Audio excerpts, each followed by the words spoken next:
যে বিয়ের পর বলে, দেখো তোমাকে আসলে আমার পছন্দ হয় নাই, মা বাবার পছন্দে বিয়ে করছি, আমার আসলে ভালো লাগে নাই, তারপরেও করছি আমি। এরকম অনেক অমানুষ ছোট লোক স্বামী, ছোট লোক স্ত্রী আছে না নাই? বিয়ের পরে আপনি এই কথা বলার রাইট আপনাকে ইসলাম দেয় নাই।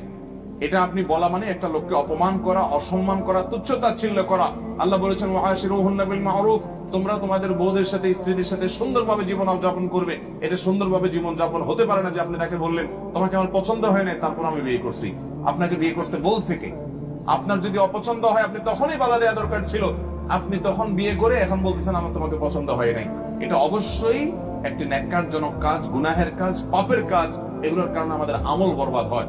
আল্লাহ তাআলা আমাদের সবাইকে দাম্পত্য জীবনে সুখী হওয়ার জন্য এই সমস্ত ছোট লোকে পরিহার করার তৌফিক দান করুন। দাম্পত্য জীবনে সুখী হওয়ার জন্য দুইটা জিনিস লাগবে। কয়টা জিনিস ভাই?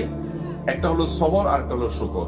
একটা হলো সবর, আর একটা হলো আপনি যার সাথে জীবন যাপন করছেন, সংসার করছেন, তার কিছু ভুলভাল দেখছেন, সবর করবেন।